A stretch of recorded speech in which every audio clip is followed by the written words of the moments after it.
Hey there, this is Shannon, and this is 10 minutes of astrology with Shannon. So I noticed last time, as a precursor on my video, that you couldn't follow along with the mouse. I don't know what happened. Hopefully you're able to see my mouse this time. If you can't, not really able to point to anything, so I'm going to use as many terms as I can so that you can follow along the best you can. So the first thing that I want to say is that this full moon is going to be on December 8th, 2022 at 4 in the morning. Not necessarily all time for the world, Americas, specifically North Carolina, but, you know, you can figure out the time for you, but we're all going to be experiencing the full moon in some way. One other thing that I want to point out is this would have been my grandmother's birthday, so happy birthday, Nana. Let's get started. The first thing that you want to talk about on a full moon is the full moon.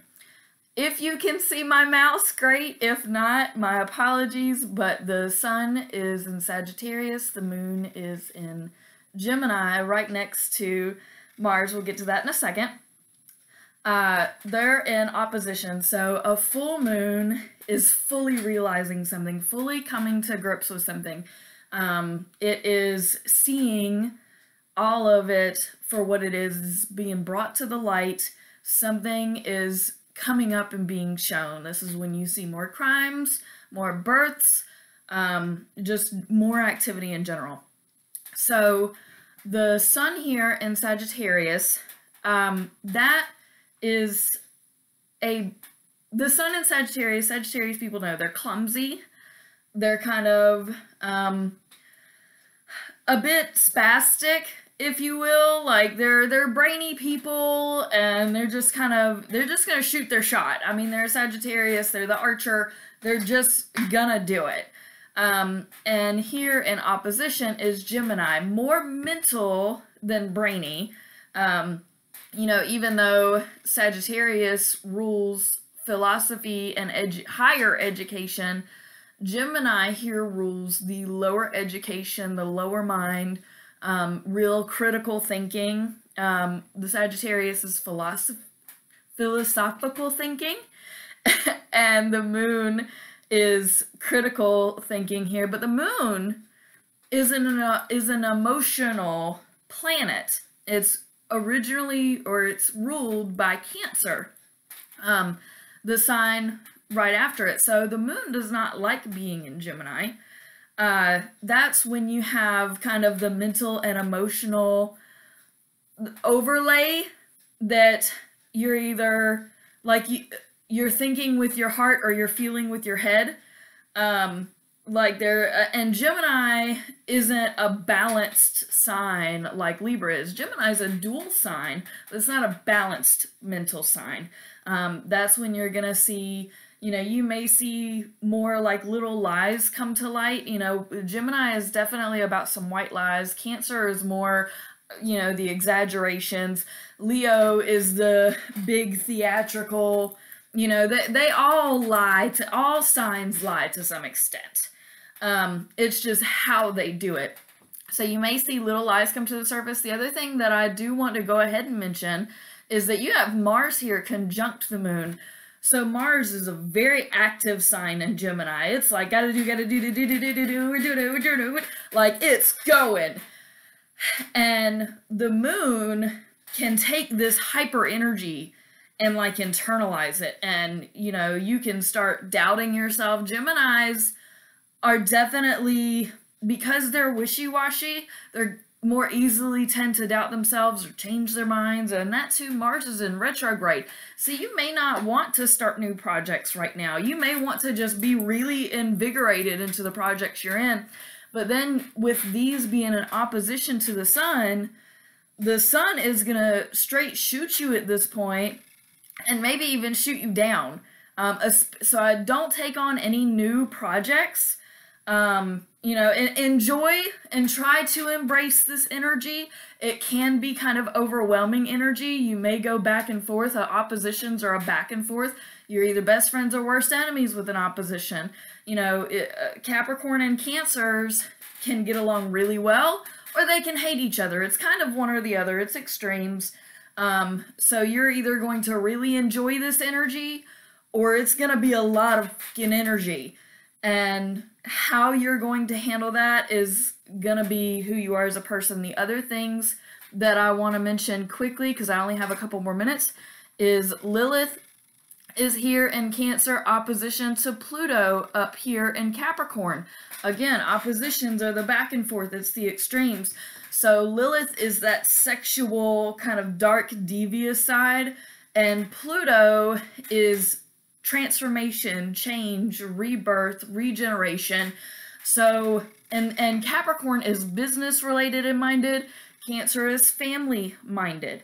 Cancer is emotional. Capricorn is about financial and social structures, and not structures so much, but they are structured, you know, and organized. So how can you balance that business organization and changes that are maybe going on in your job or in your, you know, career life versus that kind of deep emotional time that you need to be spending with your family? And that, you know, in order to have that work-life balance, this is definitely catering to the work-life balance issues that we've been seeing. Which side of the chart are you going to be pulled to?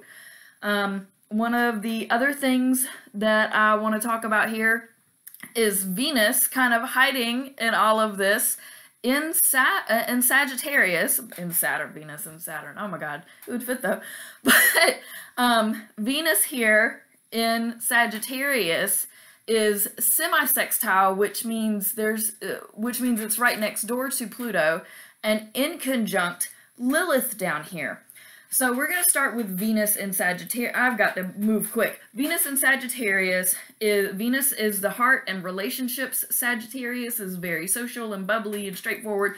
So there may be things in your relationships that you need to be more straightforward on with the semi-sextile here to Pluto.